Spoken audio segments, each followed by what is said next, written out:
Merci de votre attention, madame, monsieur. Dans l'actualité ce mardi 22 juillet, les questions de santé largement évoquées ce soir, avec notamment les mécanismes innovants de financement de la santé, la couverture maladie universelle au Togo, son extension pour permettre à tous d'avoir des soins de qualité sans contraintes financières.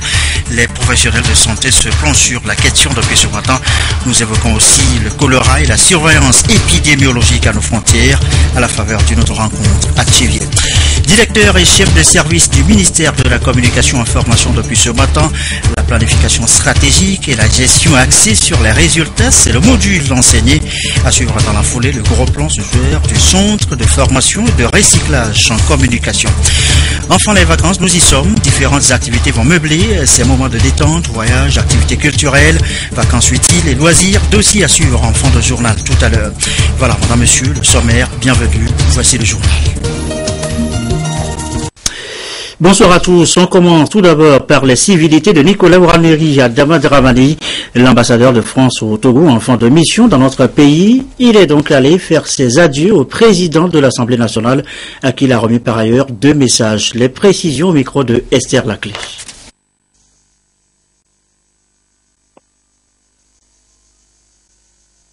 Alors je suis donc venu faire mes adieux au président de l'Assemblée nationale et puis lui apporter 2 messages principaux. La volonté de l'Assemblée nationale française de poursuivre la coopération institutionnelle qui existe depuis de nombreuses années et qui s'est même matérialisée cette semaine même, c'est les hasards du calendrier, par la venue travailler toute la semaine avec ses collègues ici sur un projet organisé par l'ambassade d'ailleurs. Ça c'était le premier message, donc la volonté de continuer la coopération.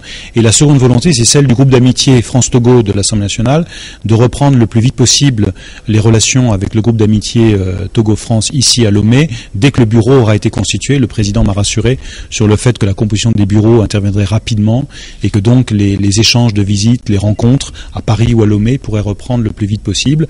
Nous croyons beaucoup à ces échanges au niveau des parlementaires, au niveau des assemblées nationales, qui viennent compléter les échanges qui existent au niveau des gouvernements. Ce ne sont pas exactement les mêmes types de relations. Quand les parlementaires se voient, c'est entre collègues, ils n'ont rien à négocier en direct, ils ont à échanger des informations, à discuter, à s'enrichir mutuellement, et c'est un des volets de la relation bilatérale qui est très important. Mais je sais que derrière moi arrive un successeur qui voudra lui aussi, avec énormément d'enthousiasme, continuer, et donc je suis optimiste pour la poursuite du mandat. Ce sera plus moi, mais ça continuera. Le gros dossier santé à présent, on va s'y attarder un peu ce soir. D'abord, cette étude sur les mécanismes innovants de financement de la santé. Nous l'annoncions tout à l'heure en titre. Ça concerne précisément la couverture sanitaire universelle au Togo. En clair, chacun doit pouvoir bénéficier de soins de qualité, quelle que soit sa bourse. Les discussions vont dans ce sens-là. Et l'homme Ronkwati et Demsoussoupo. Vers la couverture sanitaire universelle au Togo. C'est une approche que tente d'atteindre le gouvernement togolais dans un futur proche. Et à ce sujet, les professionnels de la santé valident l'étude sur l'exploration du potentiel de mobilisation des ressources domestiques par des mécanismes de financement innovants pour la santé au Togo. Cette couverture sanitaire universelle signifie que chaque citoyen a accès à des soins de santé de qualité selon ses besoins et sans crainte de dépenses insupportables. La couverture universelle se décompose en 3 dimensions. D'une part, la couverture de la population, quelle est la proportion de population qu'on couvre. D'autre part, quel est le paquet de soins qu'on garantit à la population, et ce paquet de soins doit être le même pour l'ensemble de la population. Et finalement, quel est le niveau de coût que l'on couvre, et donc quel est le niveau, à contrario, de participation financière que l'on demande aux individus. Et pour ce faire, pour maximiser la couverture, les 3 dimensions de cette couverture universelle, on doit tout d'abord mettre en place des mécanismes de levée de fonds qui vont permettre d'amener plus de ressources financières à la santé. Ensuite, on doit mettre ces fonds dans un pot commun, on doit tendre vers un pot commun à partir de l'ensemble des mécanismes fragmentés qui peuvent exister dans un pays, pour que ce pot commun finance l'accès de tout le monde à égalité à un paquet de bénéfices, un paquet de soins communs pour l'ensemble de la population. Nous couvrons près de 10% plus les mutuelles de santé qui sont un peu éparpillées sur toute l'étendue du territoire. Et vous n'êtes pas sans le savoir que la santé a besoin des ressources financières. C'est pas facile, mais avec cette étude, on cible certaines structures, certaines institutions. Il y a les mines du pays, il y a d'autres financements qui arrivent. Et pourquoi pas, chaque Togolais peut contribuer à un fonds de ses ressources propres pour pouvoir mettre dans une cagnotte commune pour pouvoir assurer la santé de la population. Donc il y a plusieurs mécanismes. Il y a aussi la téléphonie mobile, il y a le tabac. La couverture sanitaire universelle prend en compte l'équité dans l'utilisation des services, la bonne qualité de ces services ainsi que la protection financière. Plus d'argent pour la santé pour permettre au pays de générer plus de revenus financiers. Avec un taux d'accroissement annuel de la population d'environ 3%, le Togo doit faire face à une série de défis majeurs pour développer et entretenir un système de santé équitable et performant répondant aux besoins de la population. Pour poursuivre cet objectif, le gouvernement, sous l'impulsion du chef de l'État, son Excellence Faure Sozimna Gnassingbé, veille à doter les services de santé des ressources financières conséquentes appuyées par de nombreux projets bilatéraux et multilatéraux. Aujourd'hui, il est plus que nécessaire de mettre en place une stratégie nationale vers la couverture universelle en matière de santé afin de permettre au gouvernement d'assurer la pleine mise en œuvre de la loi portant assurance maladie obligatoire. Celle-ci constitue à juste titre une réponse efficace à la réduction de la pauvreté car elle permet à tous d'accéder à des soins de qualité. Les dépenses totales de santé au Togo représentent environ 7% du PIB.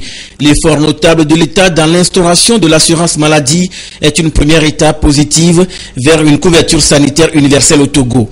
À cela s'ajoute la subvention de la césarienne par l'État à 90% depuis 2010 et la gratuité des ARV effectives depuis novembre 2008. Récemment encore, la gratuité de la prise en charge du paludisme pour tous les enfants de moins de 10 ans. Voilà, une réunion ouverte ce matin donc à Lomé. Pendant ce temps, à Tchévi, à 35 km de Lomé, c'est le choléra, la gestion notamment des épidémies de choléra qui mobilise les énergies. Experts de la santé du Togo et du Bénin font le point de la situation épidémiologique, partagent entre autres leurs expériences de la surveillance de l'épidémie.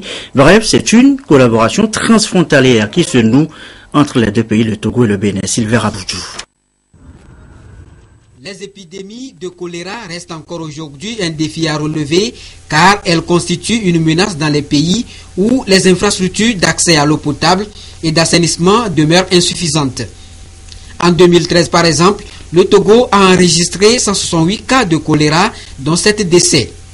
Dans la même année, le Bénin voisin en a enregistré 528 cas dont 6 décès.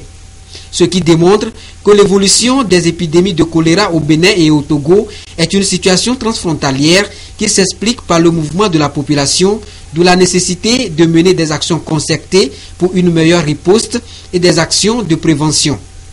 À cette rencontre, les experts de ces deux pays frontaliers mènent une analyse commune sur la gestion des épidémies, partager leurs expériences en vue d'une surveillance plus efficace pour réduire de façon significative les risques de dissémination de l'épidémie.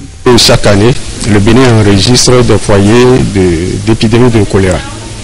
Et cette année, on en a enregistré un certain nombre de cas. Donc, nous sommes dans la même démarche, comme le Togo, pour vraiment faire face à ces maladies épidémiques qui évoluent vers une endémicité dans certaines localités.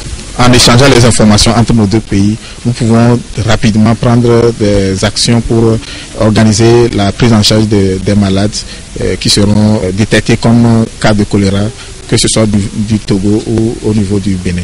Cette réunion témoigne donc de l'engagement des gouvernements togolais et béninois à accompagner les populations dans la prévention du choléra.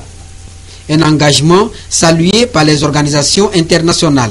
C'est à nous de travailler ensemble pour définir un cadre d'échange entre les ministères de la Santé, mais aussi entre les institutions. Au sein de l'UNICEF, au sein de l'OMS, on a aussi besoin d'améliorer cette communication interpays. Donc nous nous réjouissons aujourd'hui de la tenue de cette réunion entre le Togo et le Bénin, et nous espérons que dans l'avenir, d'autres réunions pourront se tenir avec le Ghana ou même pour le Bénin avec le Nigeria. Cette session fait suite à celle de Dakar où des recommandations ont été formulées dans l'optique de renforcer la surveillance épidémiologique en matière de détection précoce, d'encourager les accords bilatéraux qui définissent les modalités de coopération transfrontalière. Autre maladie évoquée ce soir, l'hypertension artérielle et les maladies cardiovasculaires. Objet d'une autre rencontre à Lomé, et c'est sous l'initiative de l'Association des médecins du peuple. Cette dernière, l'association a fait le point sur les travaux de Lomé hier devant la presse. Le compte rendu de Albertine Yakin. L'hypertension artérielle est une affection grave et fréquente. Elle évolue sans signe apparent. Cette pathologie fait de nombreuses victimes et au stade des complications surviennent des accidents vasculaires cérébraux, des insuffisances rénales et cardiaques. Pour lutter contre la maladie, il s'agit pour les professionnels de santé d'accompagner les populations dans les règles de l'art, notamment par la sensibilisation des personnes bien portantes sur les comportements à risque et les dangers, faire le dépistage précoce et renforcer les capacités des prestataires.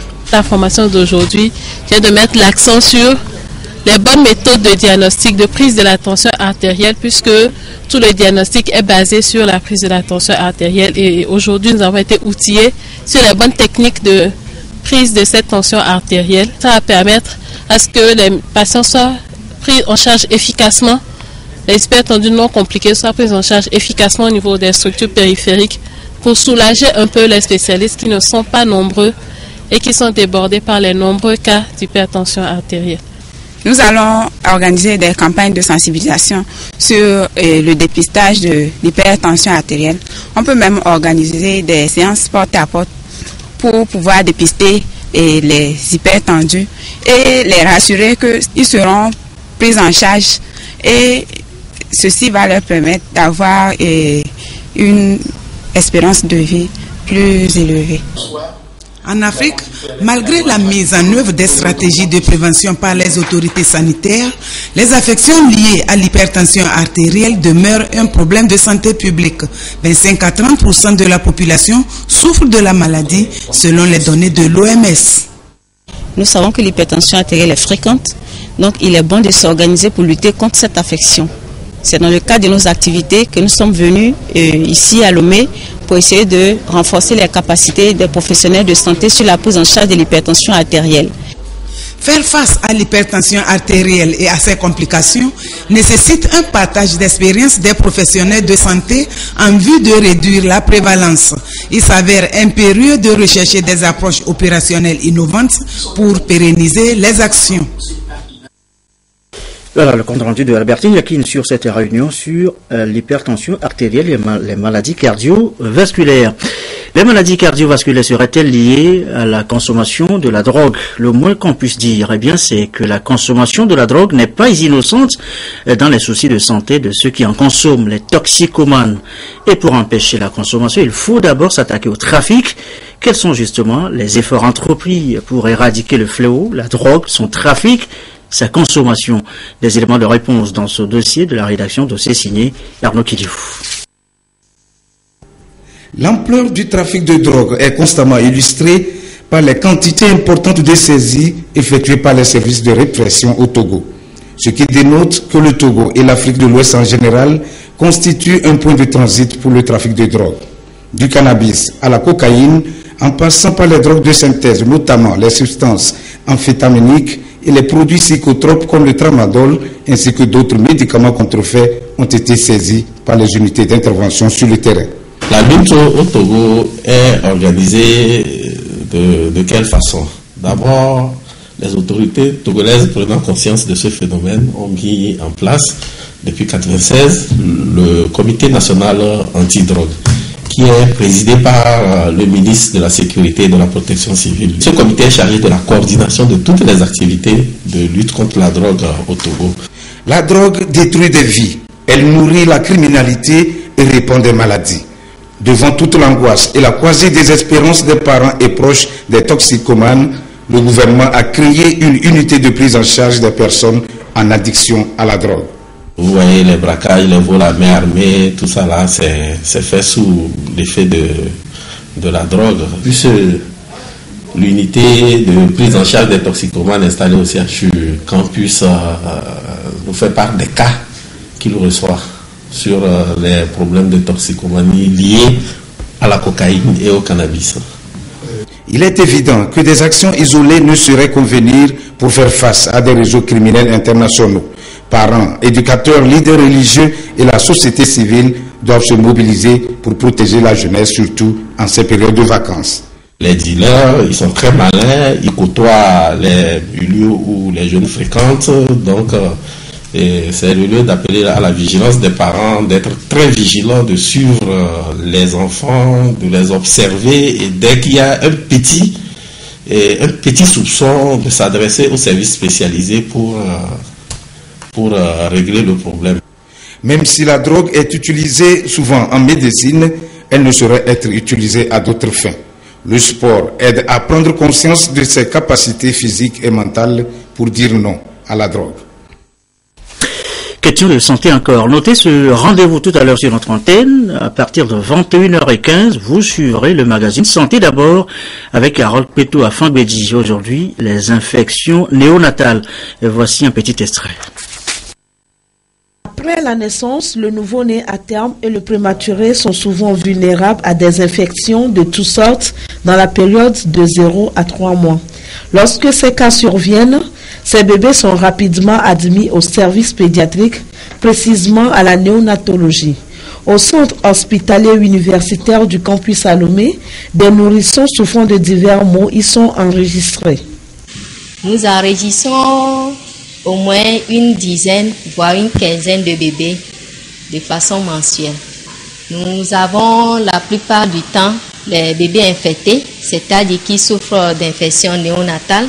Nous avons des bébés réanimés, dont nous parlons d'asphyxie périnatale, et nous avons d'autres pathologies qui sont quand même rares. Mais le plus souvent, nous sommes confrontés aux infections néonatales. Déjà frêles à la naissance, ces infections ou pathologies les fragilisent davantage si elles ne sont pas vite dépistées et prises en charge précocement. Sans signe apparent, les mamans ne s'en rendent compte que tardivement et le pire est parfois inévitable.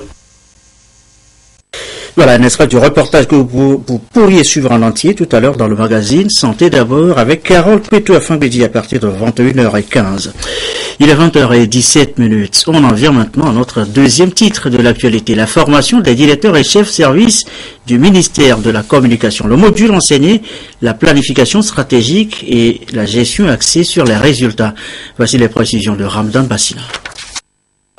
Corriger les insuffisances et offrir des services publics de qualité aux citoyens, telle est l'ambition du gouvernement togolais en lançant le processus de modernisation de l'administration publique. En organisant cette formation à l'endroit des chefs services et directeurs du département de la communication, de la culture, des arts et de la formation civique, l'objectif du gouvernement est de renforcer leurs compétences pour une meilleure rentabilité de leurs services. Et c'est ce que l'on appelle la gestion axée sur les résultats. La session de formation est soutenue financièrement par le gouvernement français, engagé à accompagner le Togo dans les objectifs assignés à ce département ministériel. La gouvernance est un des enjeux majeurs du développement, on le sait, ça peut concerner tous les domaines en fait. Donc la France intervient successivement dans différents domaines en fonction des priorités du moment, des demandes des autorités togolaises, de nos capacités à nous. Et donc nous sommes intervenus au fil des années dans différents domaines. Aujourd'hui c'est dans le domaine du ministère de la Culture. L'idée c'est de permettre une meilleure lisibilité de l'usage des fonds publics et une meilleure gestion de ces fonds. Donc mieux dépenser et mieux faire connaître et comprendre pourquoi on dépense et comment on dépense.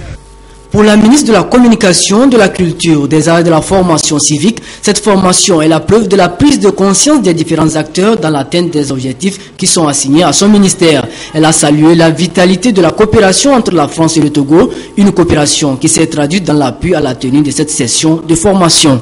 Le gouvernement togolais s'est engagé sur le chemin de la bonne gouvernance et de la mise en application des principes et des outils d'une gestion publique axée sur les résultats.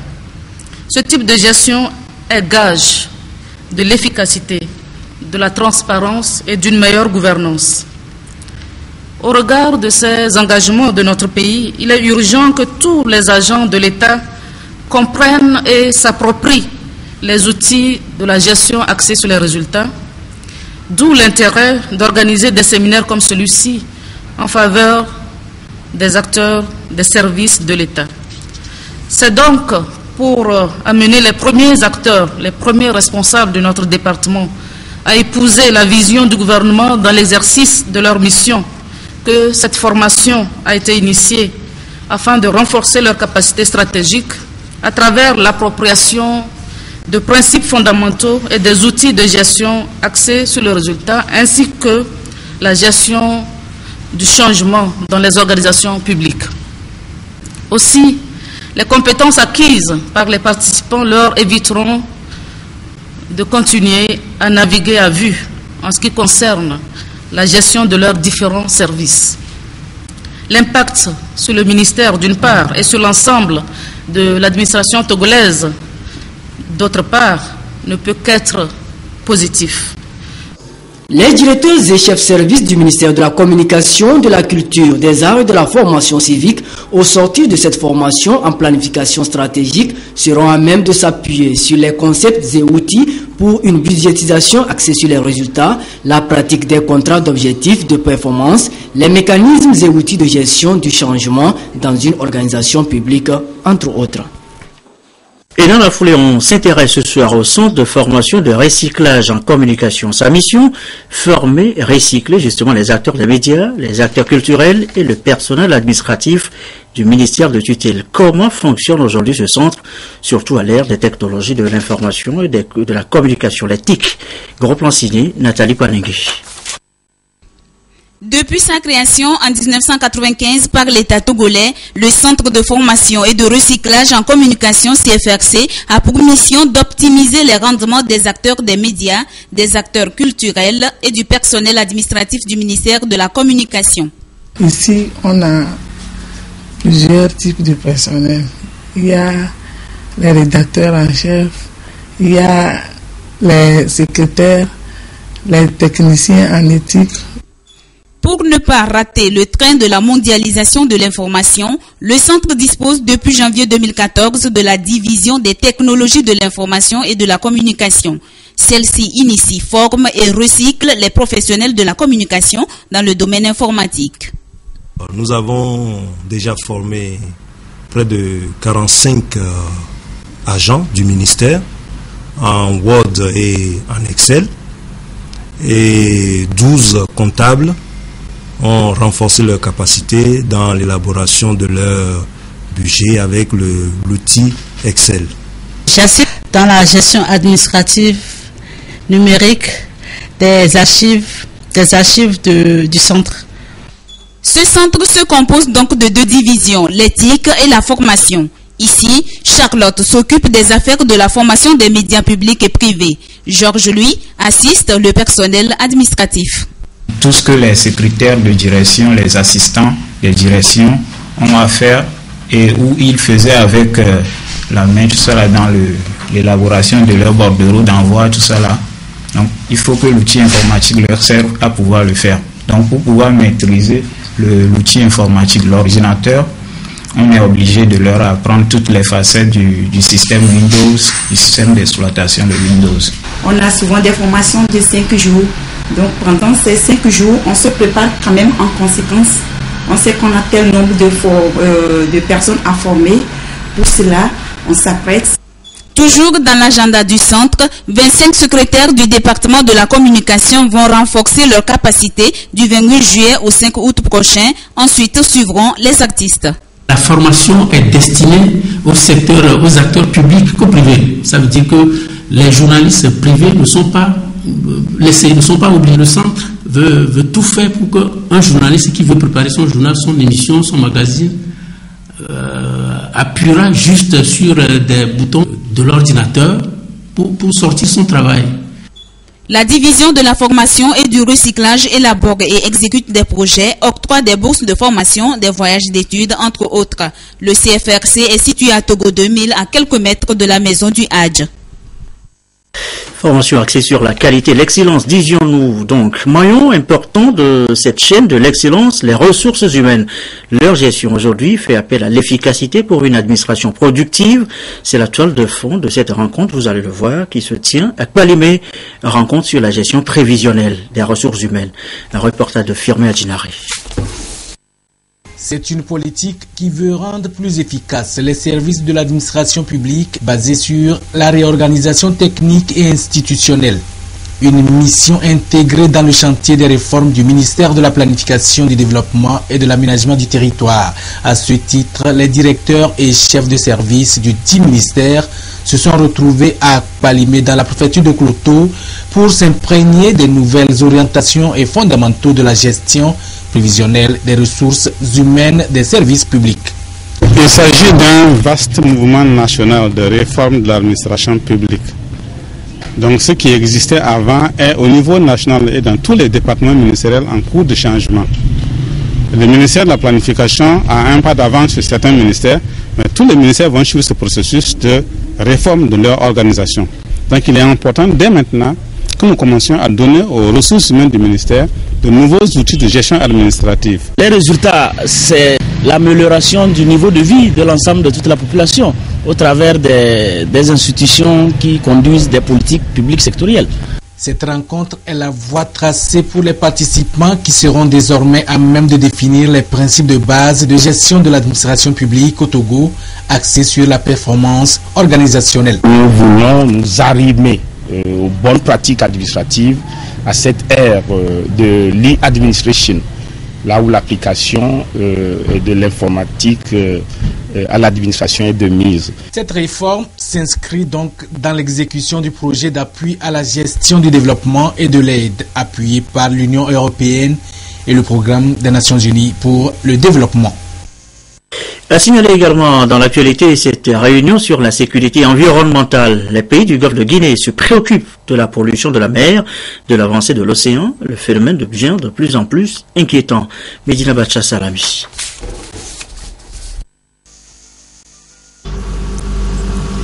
La mer, ce patrimoine subit des agressions multiples au regard de la récurrence des cas de pollution marine.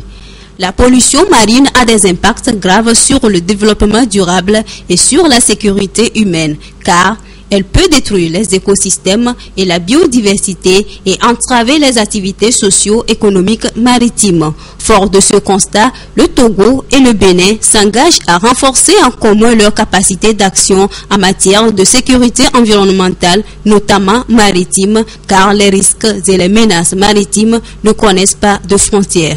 Les différentes menaces qui pèsent sur le golfe de Guinée en matière d'environnement sont de plusieurs ordres. Dans un premier temps, lorsque nous observons les écosystèmes marins et côtiers, il y a des menaces liées par exemple à l'érosion côtière. Dans certains pays, notamment au Bénin, au Togo, en Côte d'Ivoire, au Ghana, on observe une avancée de la mer de plusieurs dizaines de mètres chaque année. Et là, naturellement, c'est une menace sur les infrastructures, c'est une menace sur la vie même des populations. Et puis, c'est une menace aussi sur le patrimoine culturel.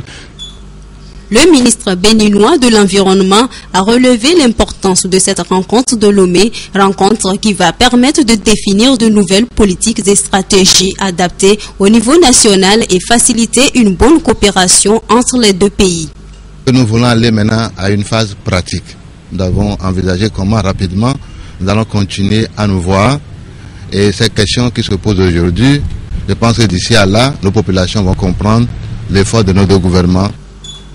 Tout en mettant en relief les dispositions prises par le gouvernement togolais en matière de la sécurité maritime, le ministre André Johnson de l'Environnement et des Ressources forestières a insisté sur la nécessité d'asseoir dans le secteur une bonne gouvernance maritime et appelé une fois encore le soutien de tous les partenaires pour relever les défis globaux de la sécurité environnementale. Ce symposium nous permettrait justement d'essayer de trouver, de réfléchir aux solutions idoines pour essayer de constituer dans la sous-région une petite structure qui va certainement s'élargir pour prendre en considération vraiment les problèmes qui se posent. Ces assises de Lomé vont renforcer la mise en œuvre de la Convention en matière d'assistance technique dans le domaine de la protection des écosystèmes marins. Un détour par Tablibourg avant de refermer cette édition. Tablibourg, l'association des chefs traditionnels de la préfecture de Yoto, a initié ce matin une formation à l'endroit des garants des us et coutumes. Objectif, amener ces derniers à cerner le sens de la bonne gouvernance et surtout les notions de paix et de non-violence. Rachel Aoukou. Traditionnels de la préfecture de Yoto se forment sur la bonne gouvernance administrative et locale. Les valeurs d'unité, de paix sont transmises à ces gardiens des us et coutumes qui ont pour mission de promouvoir le développement de leur milieu. Le comportement du chef traditionnel doit être d'abord une personne de probité morale, une personne qui se respecte, qui respecte les autres pour que les autres le respectent aussi, et qui doit être plus ou moins honnête, intègre. Nous attendons une prise de conscience des chefs. C'est vrai qu'ils le font bien déjà pour certains leurs tâches, mais pour d'autres, il faudrait quand même revenir sur ce qu'il faut faire afin de les outiller davantage et pour qu'ils puissent être des exemples dans leur société. L'idée de ces assises de Tablibourg vient de l'association des chefs traditionnels de Yoto qui veut faire de ses membres des modèles en matière de leadership. Je remercie encore le gouvernement qui nous aide beaucoup dans tous ces ateliers. Vraiment, je remercie tous mes cadres. Nous, les chefs, nous sommes là pour vous et vous êtes là pour nous. L'occasion était aussi propice pour sensibiliser ces leaders de communauté sur la non-violence et le respect des biens publics. Une fois ces valeurs assimilées, ces chefs doivent les transmettre à leur tour à leurs collègues des autres localités du pays. Les vacances, les belles vacances, enfin, comment en profiter pour les rendre utiles? Voyages, activités culturelles, petit commerce à la sauvette, formation, eh bien les idées ne manquent pas, en tout cas des idées sur lesquelles nous reviendrons dans nos prochaines éditions. Quelques communiqués avant de refermer cette édition, communiqué du ministre de la Défense et des anciens combattants. Les candidats dont vous pourriez consulter les noms dans le quotidien national Togo Presse sont déclarés admissibles par ordre alphabétique au concours direct d'entrée à l'école de formation des officiers des forces armées togolaises EFOFAT session 2014. Les intéressés sont priés de se présenter à l'infirmerie du camp militaire du 2e RI à Didogomé le lundi 28 juillet 2014 à 6h30 en vue de passer la visite médicale d'aptitude et les autres épreuves d'admission, se munir d'une pièce d'identité et être adjoint. Les candidats non retenus passeront retirer leur dossier à la division formation de l'état-major général des forces armées togolaises à partir du 31 juillet 2014. Autre communiqué du ministre de la Défense et des anciens combattants, les candidats dont vous pourriez toujours consulter les noms dans le quotidien national Togo Presse sont déclarés admissibles au concours d'entrée à l'école du service de santé des armées de Lomé et Sal, session 2014. Ils sont priés de se présenter à l'école du service de santé des armées de Lomé le lundi 14 août 2014 à 7h, munis de leur attestation du bac 2. Tous ceux qui ne se seront pas présentés avant le mardi 5 août 2014 à 12h seront considérés comme démissionnaires. Dernier communiqué de cette édition, communiqué de la compagnie de la Suété, la compagnie énergie électrique du Togo, qui informe son aimable clientèle qu'en raison des travaux de maintenance sur ses ouvrages électriques, la fourniture du courant électrique sera interrompue dans les zones et localités suivantes selon le programme ci-après. Demain, mercredi 23 juillet 2014, de 8h à 10h, les localités d'Afanoukope, Gaglo, Puta et leurs environs. De 8h à 16h, à Gouefiovi, à Goué, Gonvier, Minamadou, Souégé, à Gouenor, zone de Mai de Dieu. De 9h à 14h, quartier à Madarome et ses environs. Jeudi 24 juillet, de 9h à 16h, Toganim, hôtel Blue Angels, zone de BKS. Vendredi 25 juillet 2014, de 8h à 14h, zone de Dalavé et les quartiers suivants d'Adétikopé, CMS d'Adétikopé, Orphelinat, Diamond Ciment et leurs environs. De 8h30 à 14h, zone Agbalépé Dogan, EPP Agbalépé Dogan, groupe A, Église évangélique, école ASDA, AC et leurs environs. À cet effet, la Suété recommande toujours que les appareils soient débranchés lorsqu'une coupure intervient et ne soient remis en service qu'après le retour de l'électricité. La direction générale présente ses excuses aux clients des zones et localités concernées par le désagrément et les remercie pour leur compréhension. Fin de cette édition, on se quitte sur les images de cette grande réunion consacrée au mécanisme de financement du système santé au Togo, la couverture sanitaire universelle notamment. Il faut que tout le monde ait accès aux soins de qualité sans contrainte financière. C'est le but recherché dans cette réunion. Nos programmes ce soir, 20h50, journal de l'économie. Tout à l'heure, vous suivrez ce journal avec Mathias Touglou. Il fera donc le point de la transparence, le point sur la transposition des directives de l'UEMOA au Togo et le bilan économique de l'Union 20 ans après sa création. C'est en compagnie donc de M. Touglou tout à l'heure, de Mathias Touglou tout à l'heure à partir de 20h30. 21h15, santé d'abord, Carole Péto à Franck Béji, 22h30, nos dernières infos, Isidore Koubatine. La météo et les prévisions, c'est tout de suite après ce journal, Cléo Sabine Poko. Merci à vous qui nous suivez à Thierry dans le Zio sur la télévision togolaise et comme d'habitude, toujours fidèlement. Excellente fin de soirée chez vous.